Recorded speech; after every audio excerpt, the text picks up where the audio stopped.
Boa tarde. Boa tarde aos nossos amigos da TV IBS, espalhados aí mundo afora, aos nossos amigos, né, de outras praças, de outras cidades que estão acompanhando aqui essa festa do Espírito, que tanta luz traz para os nossos corações. Nós agradecemos a todos a atenção. Aos amigos que sempre participam desse congresso, a nossa saudade, o nosso carinho, e a todos que chegam agora, as boas-vindas, né? Que se juntem a essa grande família ubaldiana. É que estão trocando aí a imagem, e eu vou fazer aquele cursinho intensivo aqui com esse negócio, né? Para ver se não sai correndo, né? Eu queria dedicar essa palestra, além do nosso padrinho novo ali, né, o nosso Ferdinando, o nosso Maurício Crispim, né, que infelizmente não pôde estar conosco aqui dessa oportunidade, mas eu queria que ele fosse lembrado, agradecer a ele a presença da TV IBS e dar uma salva de palmas, né? Legal. Vamos ver se aparece aí. Esse material que a gente vai ver, a gente faz já uns 30 anos palestras no movimento espírita, tentando fazer. Essa palestra a gente faz há muito tempo no meio espírita. O Ferdinando se especializou em fazer prédio e a gente tem tentado aprender a fazer ponte, né? Tentando fazer ponte e mostrar no meio espírita como é que as obras de Kardec, Rustem e Ubaldi representam um uníssono, né? Uma unidade inseparável e complementar. E durante muito tempo fizemos esse trabalho. Dessa vez, como houve a sugestão de se fazer o temário desse congresso vertical, em cima do livro Deus e o Universo, e especialmente em torno da ideia da criação, nós achamos que seria curioso trazer para vocês um pouco desse material, de como é feito esse trabalho, até porque nós acreditamos que muitas vezes ele será útil, né, Dayo, em algumas circunstâncias, para esclarecer e mostrar que essas obras são, de fato, complementares, absolutamente alinhadas. Se são do Cristo, só podem falar uma voz, né? Então, as aparentes contradições estão sempre na superfície e uma leitura mais atenta dirime, né, qualquer dúvida e esclarece qualquer objeção. Então, o que a gente vai fazer hoje aqui é um pouco disso, mostrar para vocês como é que uma leitura simplesmente mais atenta de Kardec, principalmente Ubaldi, mas com a grande contribuição da obra de Rustem, que faz a passagem das duas, como é que é possível perceber a integração dessas três obras, assim como acontece também entre as três revelações, né? Já citadas aqui amplamente. As três revelações têm que falar um idioma só. Se o Cristo é o governador planetário, elas não podem se contradizer. Então, sempre você vai encontrar os mesmos ensinos fundamentais nas três revelações. Da mesma forma, a concepção do universalismo, né, que o nosso Anacleto aqui tão bem representa, e trazendo, digamos assim, o ponto de vista europeu para os nossos estudos e considerações. A verdade é universal. Então, ela sempre se manifesta nas diferentes culturas, nos diferentes povos, com diferentes interpretações e traduções adequadas à realidade cultural e de época. Mas ela está sempre presente. Basta ter olhos de ver, basta ter ouvidos de ouvir e um coração aberto para sentir, para poder reconhecer a verdade que há em cada um, né? Então, esse exercício nós precisamos sempre fazer. Acho que teve algum probleminha ali. Então, agora ficou, olha, falaram tanto em espelho aqui, eu queria agradecer a todos os oradores que antes falaram aqui do espelho. Quero dizer que a gente não tem convênio com nenhuma empresa de espelho, não é o caso, mas o título da nossa palestra é esse, o Espelho da Perfeição, ensaio sobre a criação original à luz das obras de Kardec e Rustem e Ubaldi. Sem mais delongas, vamos lá. Vamos avançar. Então, há no meio espírita brasileiro uma certa interpretação, um entendimento equivocado, já podemos antecipar, de que haveria uma pretensa incompatibilidade entre as obras de Kardec e Ubaldi, entre a revelação kardeciana e a ubaldiana. E nós, depois de estudar, né, atentamente, durante tantos anos, as duas obras, sabemos que não. E nos causa profundo desconforto ver essa opinião graçar na forma de uma lenda urbana, quer dizer, sem nenhum fundamento, quando, ao contrário, as duas obras se confirmam e se complementam perfeitamente. Então, durante muito tempo, juntamos referências para ilustrar isso. O próprio Kardec mostra que esses pontos, olha, são os utilizados pelos defensores da separação, né, que o sistema conceptual espírita já estaria completo e não demandaria a colaboração ubaldiana, que a criação do espírito foi simples e ignorante, e que a teoria da queda estaria em contradição com o princípio da não retrogradação do espírito. O próprio Kardec nos ensina que essas contradições, que algumas pessoas julgam reais, são quase sempre mais na superfície do que no fundo mesmo das coisas. E esse é o caso. Nós estávamos falando aqui do universalismo.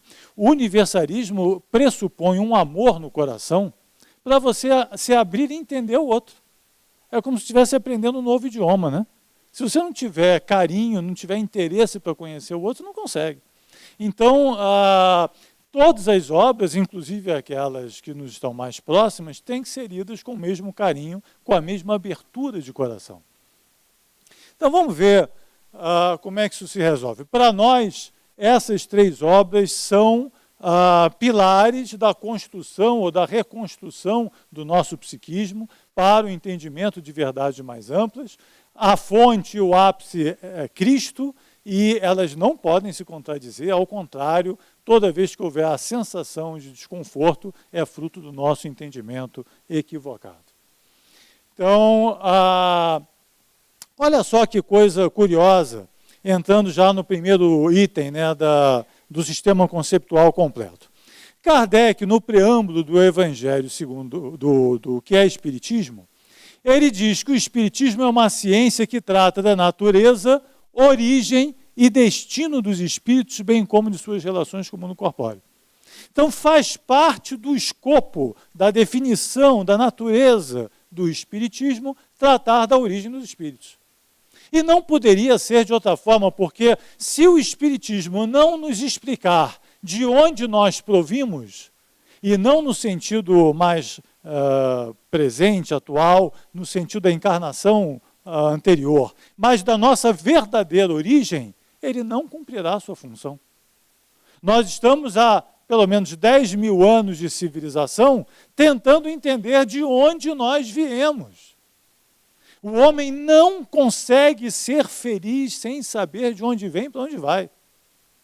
Não consegue viver e não consegue ter orientação para a própria vida se não conhecer sua origem e seu destino. Anda trôpego, anda como cego e cai toda hora.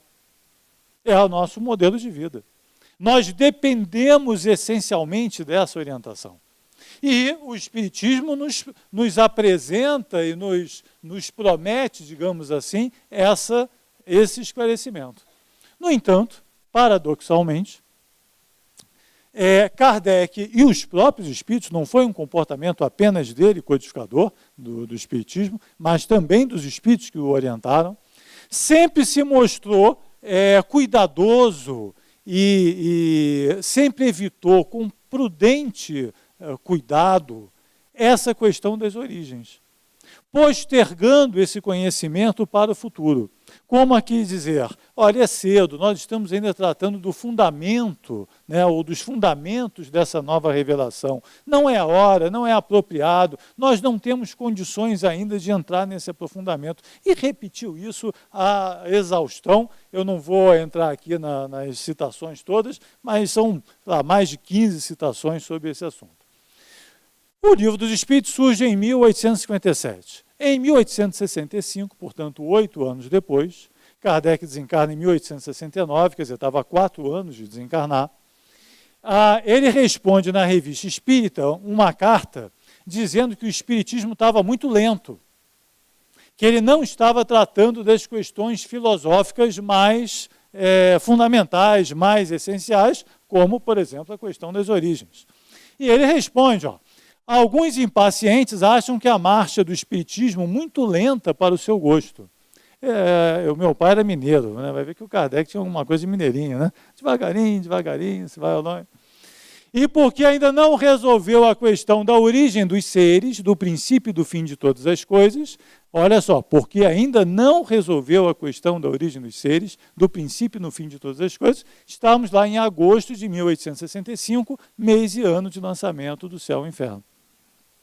Então, de 1857 até 1865, declarado o próprio Kardec, ele não entrou na questão das origens. Avançamos os anos, chegamos em 1868, em janeiro de 68, lançamento da Gênese, último volume da codificação kardeciana. Kardec desencarna em março de 69, portanto, 1 ano e 3 meses depois. Ele trata da questão da Gênese, tratando muito mais da Gênese física, material do universo, e da Gênese planetária.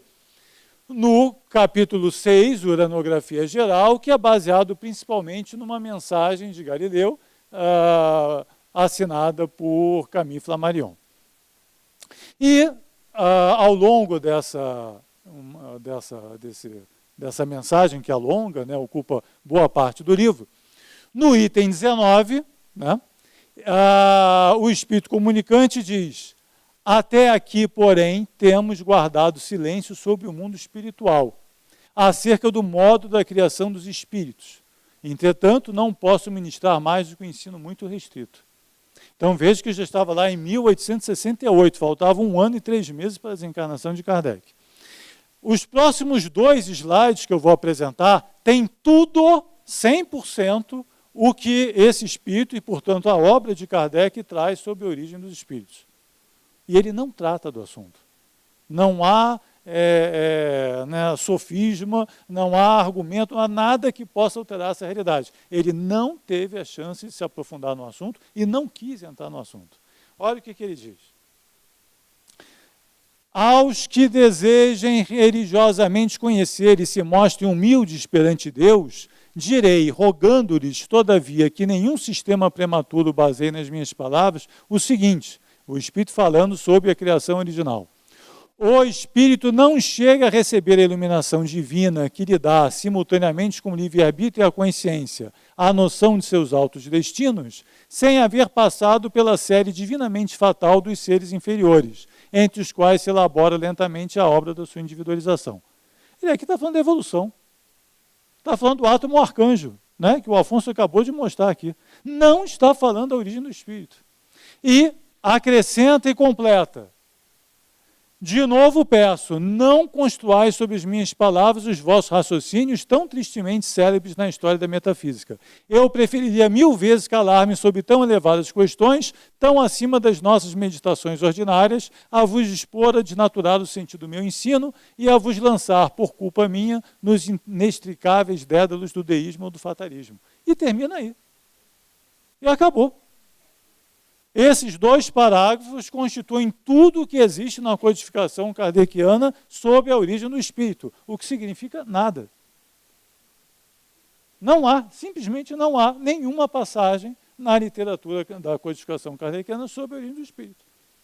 E, no entanto, ele coloca como objetivo da doutrina tratar da origem dos espíritos. Ou seja, só podia ser uma promessa para o futuro. Não era momento, não era ocasião, não havia ainda a teoria da relatividade, não havia o balde, não havia nada, né? Não havia momento, conhecimento, referência para poder entrar nesse assunto.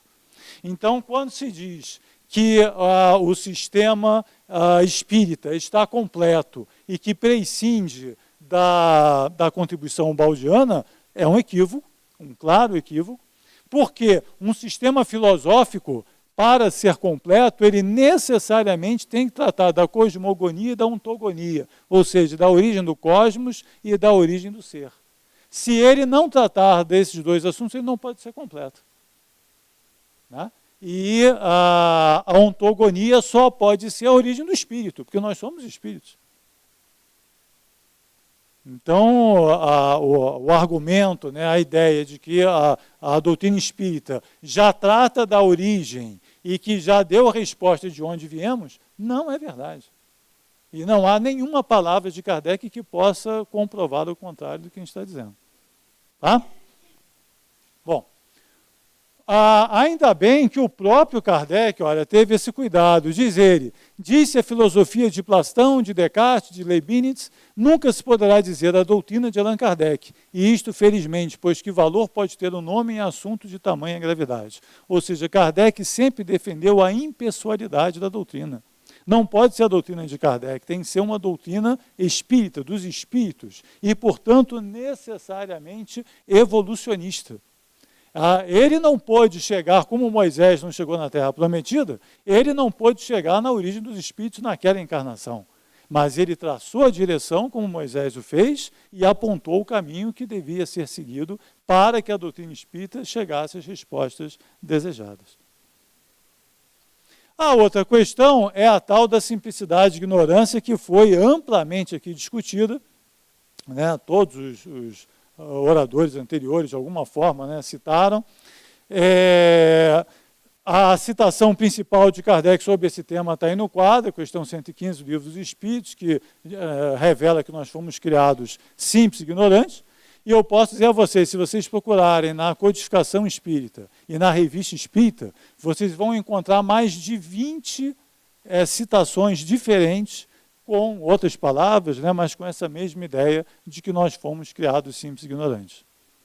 Então, quando um companheiro nosso, um irmão nosso, né, estudioso de Kardec, nos afirma na veemência, né, da sua certeza de que Kardec ensina que nós fomos criados simples e ignorantes, eu tenho que concordar com ele. É verdade, Kardec ensina que nós fomos criados simples e ignorantes.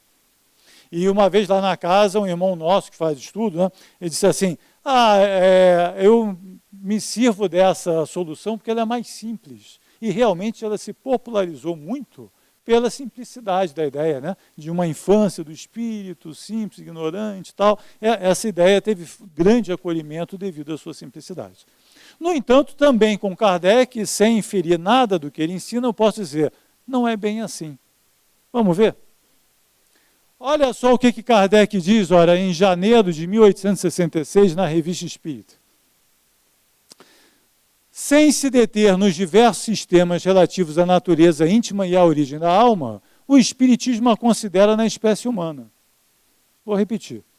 Sem se deter nos diversos sistemas relativos à natureza íntima e à origem da alma, o Espiritismo a considera na espécie humana, como se abstraísse, abrisse mão provisória e temporariamente do que houve antes, para só começar o estudo a partir da condição humana. Como se fosse um recorte didático. Vamos ver outra citação? Opa, puxa, estava indo bem, né? Olha aqui, ó. Em janeiro de 1868, lá na Gênese, né? No volume A Gênese, no item 23. Sem, pois, pesquisarmos a origem do espírito, olha só, presta atenção, sem, pois, pesquisarmos a origem do espírito, sem procurarmos conhecer as fieiras pelas quais haja ele porventura passado, tomamo-lo ao entrar na humanidade, no ponto em que, dotado de senso moral e de livre-arbítrio, começa a pesar a responsabilidade dos seus atos. Ou seja, ele sabia que havia alguma coisa antes, né? As fieiras pelas quais haja ele passado. Ele só não queria entrar naquele momento, porque entendia que não era a hora, não era lugar, não era apropriado. Então, assim, quando se diz que ensinou que era simples e ignorante, precisa lembrar dessas frases. Foi uma solução didática. Vamos ver ainda uma terceira citação no mesmo sentido? Olha só, no item 29, também no mesmo capítulo da Gênesis. Deixemos então de lado a questão da origem, insolúvel por enquanto. Consideremos o espírito não em seu ponto de partida, mas no momento em que, manifestando-se nele os primeiros germes do livre-arbítrio e do senso moral, o vemos a desempenhar o seu papel humanitário. Não no seu momento de partida. Deixemos de lado essa questão. Então, estava claro para o Kardec que o momento da simplicidade e ignorância não era a origem do espírito. Era apenas uma simplificação didática para popularizar a ideia da evolução. Vocês querem ver um exemplo que a gente faz muitas vezes? Olha só. Então, aqui, você sabe que antes da simplicidade e ignorância tem um monte de coisa, tem uma origem primordial, mas você simplifica para poder explicar a ideia da evolução. Olha aqui, ó. A criança pergunta, mamãe, de onde vêm os bebês? Né? A mãe responde, minha filha, da barriguinha da mãe. Está mentindo? Não, não vem da barriguinha. Quem acha, quem discorda que vem da barriguinha, levanta a mão. Né? Mas é uma simplificação didática para depois poder explicar mais. Kardec não era educador, não era mestre, não era pedagogo. Tem alguma objeção dele fazer um recorte didático para explicar uma ideia? Agora, se a criança crescer e passar o resto da vida entendendo que a criança vem da barriguinha da mãe, tem uma coisa errada, né? Está claro? Entenderam o que é a tal da simplicidade e ignorância? Só que aí se popularizou a ideia e se esqueceu a explicação. A razão da simplificação da ideia. E eu não estou citando nenhuma obra que não seja o próprio Kardec. Até agora eu não fiz outra coisa senão citar Kardec. E outra coisa, se Deus criou todos os espíritos simples e ignorantes, o que fazer então dos outros reinos? Será o espiritismo criacionista? Olha só, aqui nos leva. Quer dizer, essa aparente simplificação desnatura a doutrina espírita inteira, porque a doutrina espírita é evolucionista desde a sua primeira hora. Né? Lembra aqui a questão 540, que foi desenvolvida amplamente pelo Afonso aqui na palestra anterior. Questão 607A, do Livro dos Espíritos, que eu já vou citar aqui, que descreve a evolução, passando pelos reinos. Então chega aqui uma pessoa de fora, né, um Anacleto que não tem conhecimento da doutrina. Chega aqui, me fala sobre a doutrina espírita. Aí você diz assim, nós fomos criados simples e ignorantes. Ele vai voltar para a terra dele dizendo assim, eles são criacionistas. Né? Acredito em Adão e Eva, essa coisa toda. Então a gente tem que tomar um cuidado, né? Porque a aparente simplificação pode levar a um desvirtuamento completo do verdadeiro sentido da doutrina. Então, olha, essa citação da questão 540 já foi feita, e a questão 607. Peguei duas assim muito rapidamente aqui pelo tempo. Né? Já não dissemos que tudo em a natureza se encadeia e tende para a unidade? Nesses seres, cuja totalidade estás longe de conhecer, é que o princípio inteligente se elabora, se individualiza pouco a pouco e se ensaia para a vida, conforme acabamos de dizer. É, de certo modo, um trabalho preparatório, como o da germinação, por efeito do qual o princípio inteligente sofre uma transformação e se torna espírito. É isso que a doutrina espírita ensina, desde a sua primeira hora. Como é que eu vou dizer que fomos criados simples e ignorantes? Esclarecido esse ponto, podemos passar também rapidamente para a obra de Rustem, que confirma, olha só como é que ela faz a transição. Observai como tudo se encadeia na imensa natureza que o Senhor vos faz descortinar. Passando sucessivamente por todos os reinos e por aquelas espécies intermediárias, o espírito, mediante um desenvolvimento gradual e contínuo, ascende da condição de essência espiritual originária de espírito formado, à vida consciente, livre e responsável, à condição de homem. São elos preciosos que tudo ligam. Está aí, a ideia da evolução perfeitamente descrita. Da mesma forma, quando se vos falou do espírito no estado de infância, no estado, por conseguinte, de ignorância e de inocência, questão 190, quando se vos disse que o espírito era criado simples e ignorante, questão 115, tratava-se, está bem visto, da fase de preparação do espírito para entrar na humanidade. Essa explicação, com essa clareza, não tinha lá na codificação kardeciana. Fora inconsequente, então, dar esclarecimento sobre a origem do espírito. Notai que ela foi deixada na obscuridade. Ainda hoje, 1866, seria cedo para desenvolver esse ponto. Só veio a ser desenvolvido em 1951, quase um século depois. Tá? Então, quando alguém disser assim para vocês lá fora, o Espiritismo diz que nós fomos criados simples e ignorantes. Correto. Então as obras de Kardec e Ubaldi se contradizem. Errado. E vocês já sabem que tem na própria codificação kardeciana todo o esclarecimento necessário sobre esse ponto. A questão, aqui o Ubaldi, né? Nas formas de vida, o psiquismo se revela e se exprime. Tudo isso constitui um esforço, uma ascensão dolorosa, do protozoário ao homem, sempre subindo até os mais altos cimos do psiquismo, onde se realiza a gênese do espírito, obra maravilhosa e progressiva em que a divindade, princípio infinito, está sempre presente num ato constante de criação. Criação no sentido de transformação contínua. Né? A questão da retrogradação é mais fácil ainda. Quem está vendo o trem aí andar para frente? Levanta a mão. Quem está vendo para trás? Agora inverte o pensamento. Se você está... Ele muda. Ó. Bacana, né? E tem gente que fica discutindo as coisas. Olha aí como é que é. Tudo é relativo. Aí você vai sair daqui. Eu vi o trem andar para frente.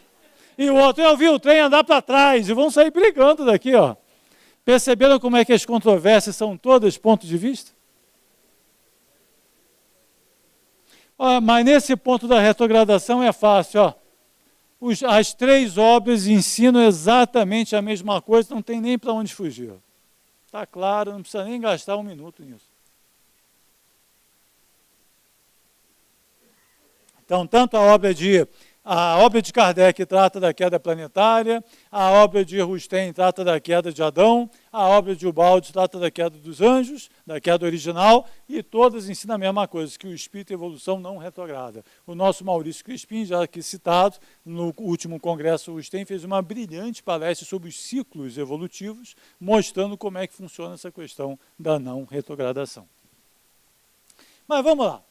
Feitos esses esclarecimentos, ainda resta um tempinho para a gente mostrar onde é que essas três obras combinam, né? Quer dizer, como é que elas ensinam, como é que as obras de Kardec e Rustem foram degraus para se chegar à obra de Ubaldi.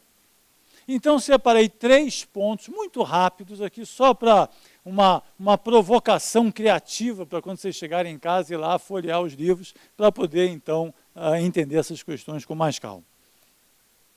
A primeira da criação original.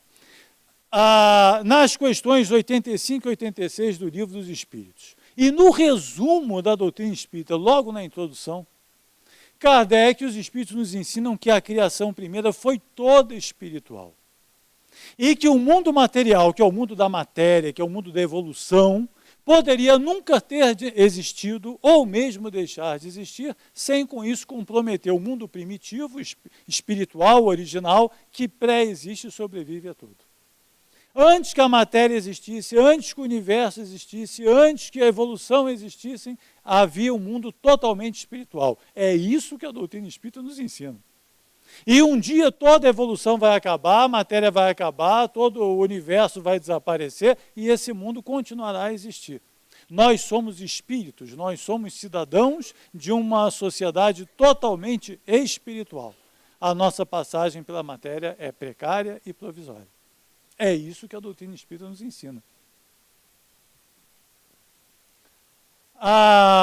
Sendo Deus o princípio de todas as coisas, e sendo todo sabedoria, todo bondade, todo justiça, tudo o que dele procede há de participar dos seus atributos.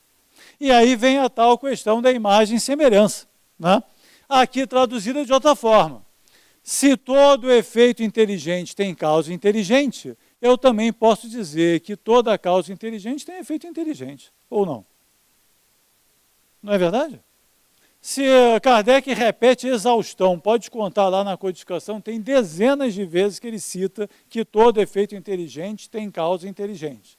Então, também posso assumir que toda causa inteligente tem efeito inteligente. que todo efeito é imagem e semelhança da causa de que se origina. Vocês conhecem algum efeito que não seja a imagem e semelhança da causa de que se origina? O calor é mais intenso, próximo ao fogo. A luz é mais clara, próxima à lâmpada. A água mais pura, próxima à fonte. Ora, se Deus é espírito, a criação primeira tinha de ser toda necessariamente espiritual. A imagem e semelhança do Pai. Não há notícia de um efeito que não seja a imagem e semelhança da sua causa. Vocês querem ver de uma forma bem simples? Aí vocês podem levar daqui para fora, né? Como é que essa ideia é simples? Olha só. Testa aqui comigo. Filho de cachorro é?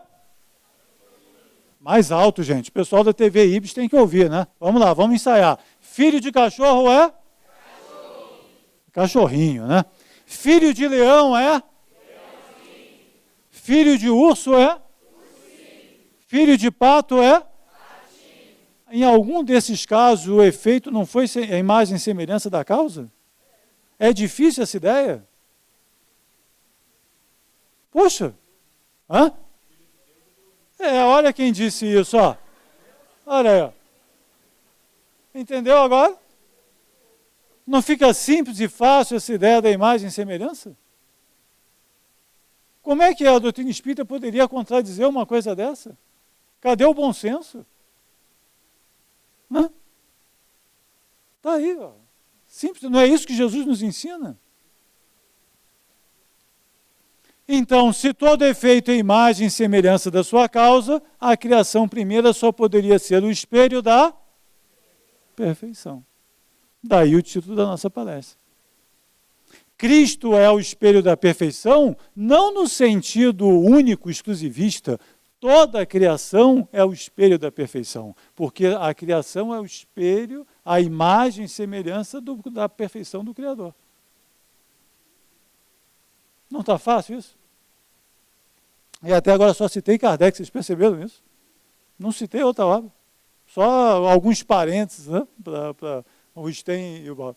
Então, vamos desenhar. Desenhando eu tenho uma criação original, um mundo espiritual pré-existente, ou material, um mundo material que poderia nunca ter existido ou mesmo deixar de existir, e a evolução do átomo ao arcanjo fazendo a ponte das duas coisas. Esse lado aqui, por enquanto, é uma incógnita, né? Não foi citado ainda. Eu só tenho esses três elementos aqui, dispostos. A outra questão é a natureza da matéria. Olha só, a tal da unidade da substância, que é tão presente na obra baldiana, foi sendo entendida e revelada aos poucos na codificação kardeciana e na obra de Rustem, na explicação dos evangelhos. Na questão 33 do Livro dos Espíritos, Kardec pergunta: a mesma matéria elementar é suscetível de experimentar todas as modificações e de adquirir todas as propriedades? Sim, e é isso que se deve entender quando dizemos que tudo está em tudo. A resposta é muito melhor que a pergunta, né? A pergunta ainda estava pensando na matéria, mas a resposta é muito melhor e muito mais abrangente. Quando chega no Livro dos Médiuns, Kardec já avançou nesse ponto. Ó. O fluido universal, já não está falando mais numa matéria, né, mas num elemento intangível, imaterial. Será ao mesmo tempo elemento universal? Sim, é o princípio elementar de todas as coisas. Mas ele podia ainda estar pensando em coisas materiais, né? Na obra de Rustem, eles explicam que não, que o fluido universal, que emana de Deus e o toca de perto, o Austo, criador, né, lá da Evolução em Dois Mundos, do André Luiz, constitui um instrumento e um meio pelos quais ele, o Criador, opera todas as criações, assim de ordem espiritual, de ordem material, como de ordem fluídica ou energética. Aqui você está quase em Ubaldi. Né? Ou seja, todas as criações espirituais, energéticas e materiais, tudo que existe, qualquer que seja o estado da substância, provém desse fluido, dessa substância original, dessa substância divina. Aí você tem a equação da substância de Ubaldi, que fica com muito mais fácil compreensão com os estágios da substância, da água, né? Quem não estudou no colégio? Gelo, água, vapor, né? É a mesma substância em estados diferentes. A substância divina também é assim, ó. Ela pode ser na forma de matéria, energia e espírito, mas é sempre a mesma, apenas num estado diferente e num nível de consciência diferente. Assim fica fácil entender como é que matéria, energia e espírito são a mesma coisa. Né? Não acendeu a luzinha ainda não, né? Então tá bom. Então, agora tem um problema. Eu também vou passar muito rapidamente. Tem dezenas de citações na literatura espírita em que se associa matéria à impureza. Né? Matéria à impureza. Se para evoluir tem que se livrar das impurezas da matéria. No capítulo 23 lá do Emmanuel, ele diz que a matéria e espírito são uma mesma substância, mas que a matéria representa o aspecto negativo e o espírito o aspecto positivo, né, dessa substância. Então, há diversas associações da matéria com impureza. Ora, como poderia provir de Deus algo impuro? E tem mais, ó. Na mensagem, por exemplo, do Cura Das, no Evangelho segundo o Espiritismo, ele nos diz assim, que minha alma se eleve ao teu seio, Senhor, com a brancura que possuía quando a criaste. Por que a alma dele perdeu a brancura? Foi só a dele que perdeu a brancura? A nossa não é uma alma moreninha? Na obra dos 4 Evangelhos, esse ensino é mais claro. Ó. O Senhor tudo criou puro. Claro, de Deus, toda pureza só poderia vir uma criação pura. O Pai ressuscita o Espírito que ele criara puro. Olha Paulo de Tarso aí, né? O salário do pecado é a morte. Né?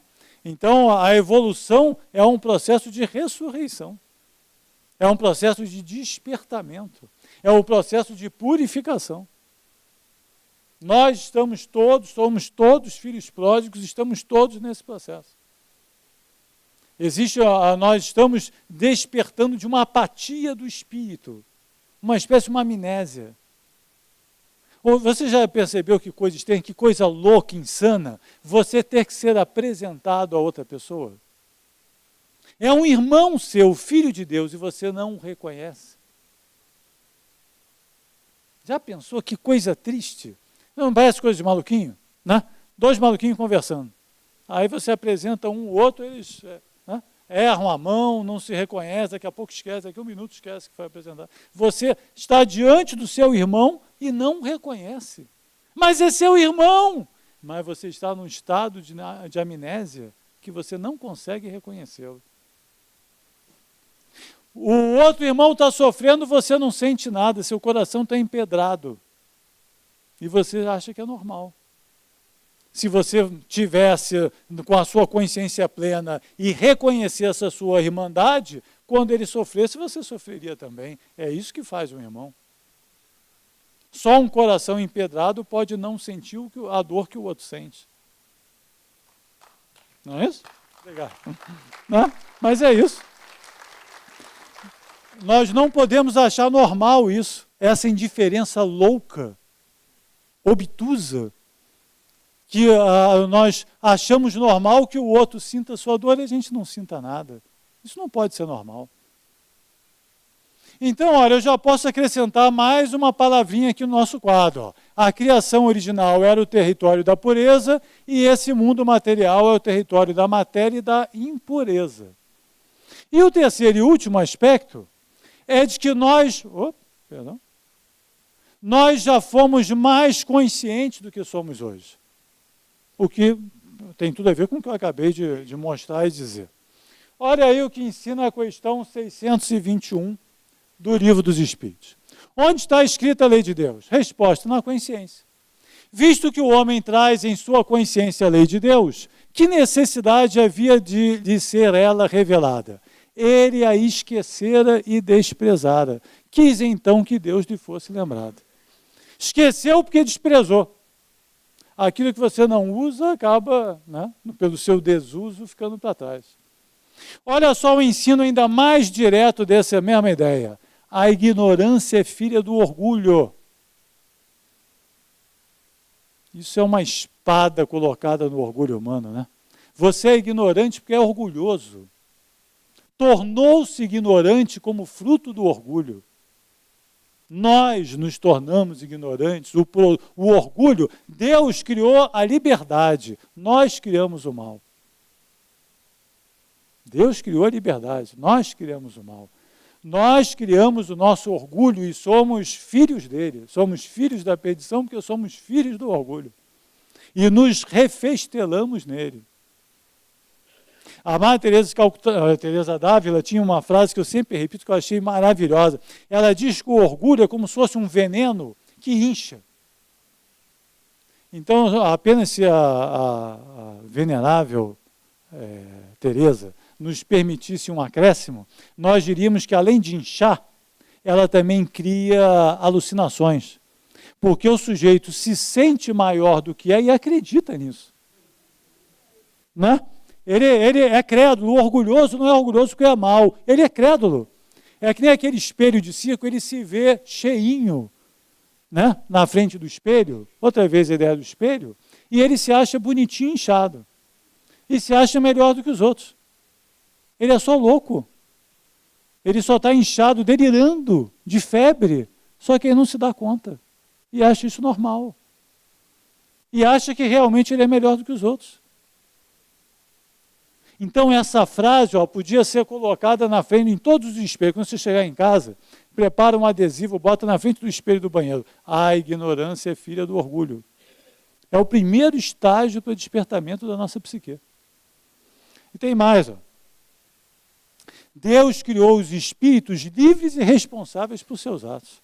Não simples e ignorantes, livres e responsáveis. A frase famosa, né? Filo porque quilo. Né? Os mais antigos vão lembrar dela. Filo porque quilo. O motim da criação original não foi inconsciente, senão Deus não seria justo. Se o erro fosse filho da ignorância plena, Deus não seria justo. O erro foi consciente e responsável. Talvez não soubesse tudo, né, toda a dimensão, toda a consequência, mas tinha informação suficiente para decidir. Decidiu porque quis bancar o motim e deu no que deu. Quantas vezes na vida você erra sabendo que está errado? Né? Bom. Então, olha, posso acrescentar aqui diversas... Obrigado. Posso acrescentar aqui diversas palavrinhas, né? Eu já sei que eu estou só em Kardec e Rustem, né? Nem cheguei o balde ainda, perfeito? Então, olha, sem sair da doutrina espírita, eu estou aqui, que a criação original, o nosso mundo espiritual primitivo, era o mundo da pureza, da consciência, da liberdade e da responsabilidade. E que o mundo material, que poderia nunca ter existido, é o território da impureza, da inconsciência, da ignorância e do determinismo, da inconsciência da matéria.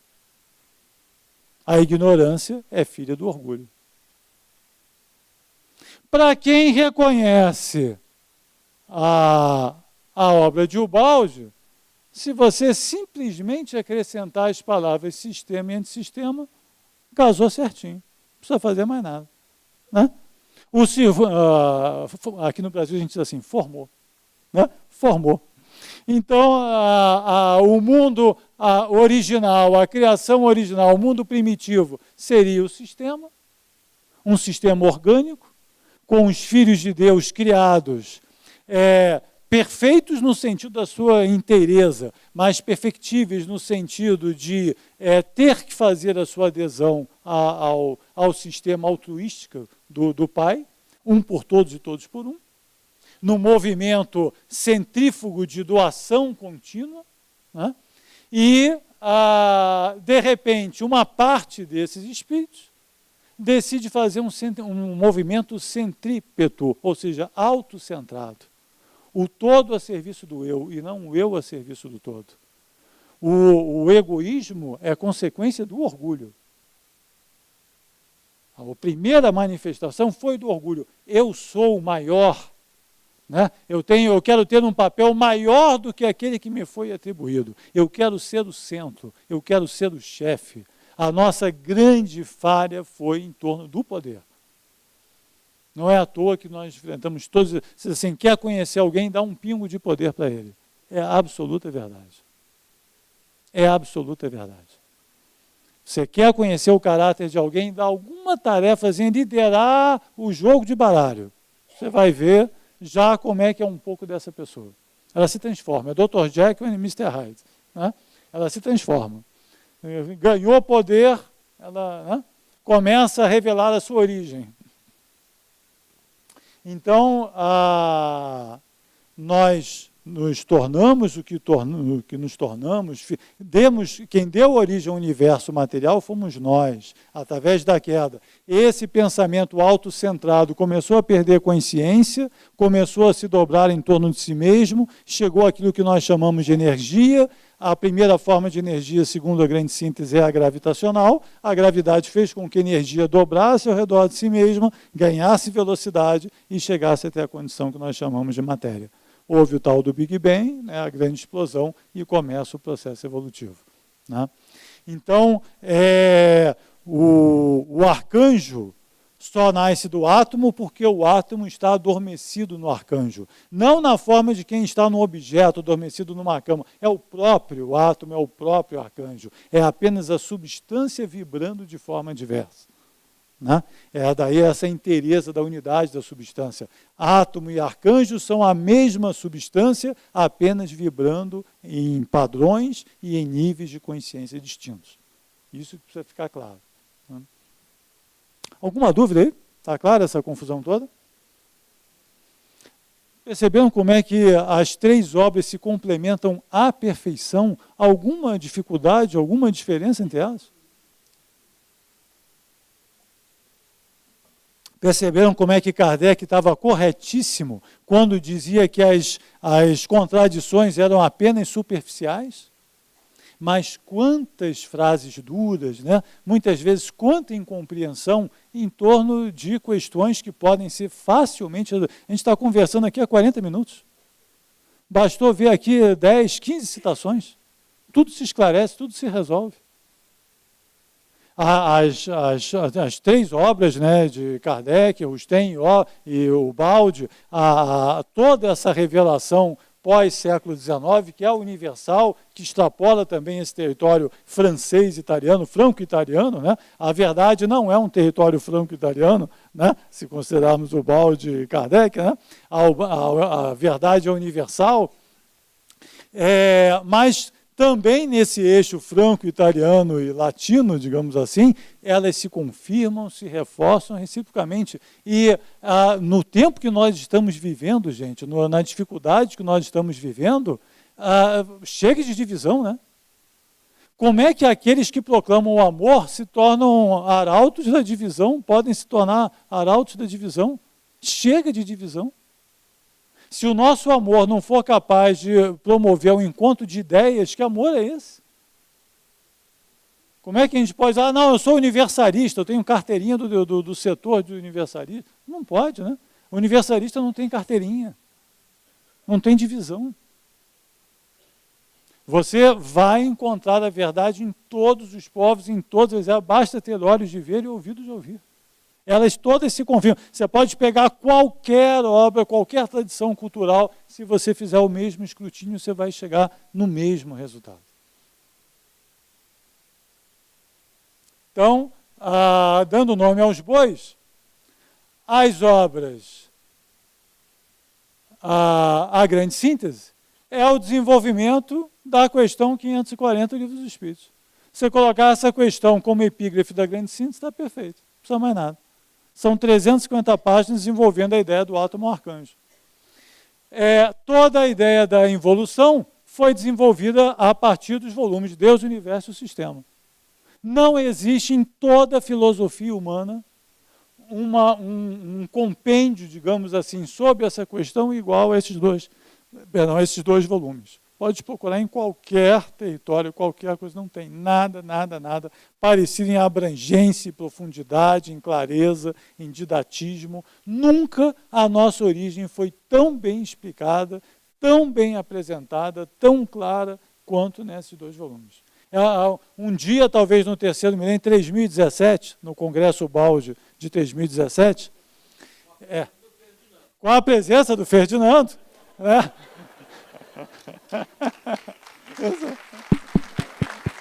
Não é?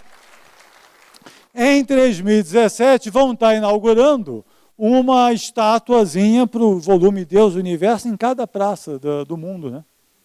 Porque nunca foi tão importante para o homem entender a sua própria origem. Nunca foi tão importante para o homem resgatar a sua própria divindade. Nós estamos nos atropelando no esquecimento de nós mesmos. Estamos tropeçando nas próprias pernas. No desconhecimento do outro, estamos nos maltratando reciprocamente. E maltratando a nós mesmos. A questão da queda de Adão e a tal da simplicidade e ignorância é tratada em Rustem e em Kardec em diversas passagens, mas ela é apenas um capítulo da trajetória evolutiva, depois da condição hominal, da condição animal, quando você começa a fase hominal. Então, é apenas um capítulo, né, dentro dessa história. Bom, por que também toda essa questão? Eu acho que todos nós estamos mobilizados por todas as crises e coisas que estão acontecendo lá fora. E eu acho que, assim, espero, imagino, né, que todos vocês hão de concordar, chegou uma hora de pôr fim a todas as barreiras, a tudo que separa, a tudo que divide, a tudo que afasta, a tudo que inconcilia. O mundo está precisando desesperadamente de um pouco de amor, de um gesto de amor. Não há nada na sua argumentação que possa justificar o afastamento do seu irmão. É a hora de procurar para promover o entendimento. Se você tem alguma diferença com alguém, ou como diz o Evangelho, larga o templo, vai lá e se reconcilia com ele antes. Então está na hora de promover esses encontros em âmbito nacional, internacional, filosófico e deixar para trás tudo que divide, porque se você se coloca como um participante do bem, você não pode ser um apóstolo da divisão. Esses 2 papéis não combinam.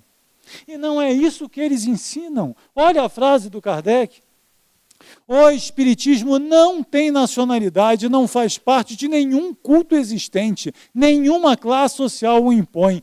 Cumpre seja assim para que ele possa conduzir todos os homens à fraternidade. Se não se mantivesse em terreno neutro, alimentaria as dissensões em vez de apaziguá-las. É um convite à fraternidade, independente de povos, de culturas, de credos, de raça, de tudo. Nós estamos com fome, famintos, não apenas porque vem a hora do jantar, mas famintos de amor. Olha só essa frase aqui dos 4 evangelhos. É cristão, quaisquer que sejam as suas crenças, quaisquer que seja o culto externo que pratique, todo aquele que ama os seus semelhantes, que procura fazer-lhes o maior bem possível, que envida esforços por progredir e auxiliar o progresso dos seus irmãos. Esse é cristão segundo Cristo. Então, essa frase refunda a cristandade. Não tem mais igreja, não tem mais templo, não tem mais prédio, não tem mais roupa, não tem mais adereço, não tem mais endereço, não tem mais distinção. Só tem amor no coração. Se você ama, você é cristão.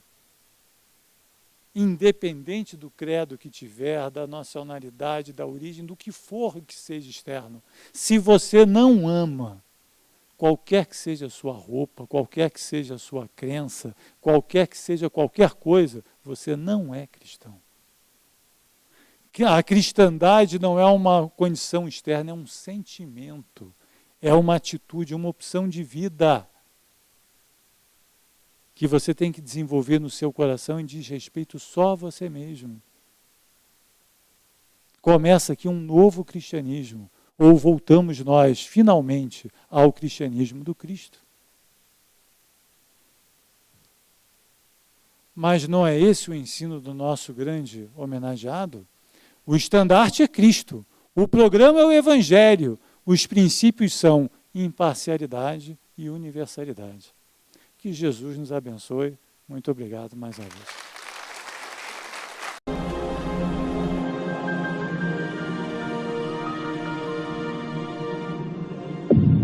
IBS, Instituto Brasileiro de Benemerência e Integração do Ser. www.ibis.org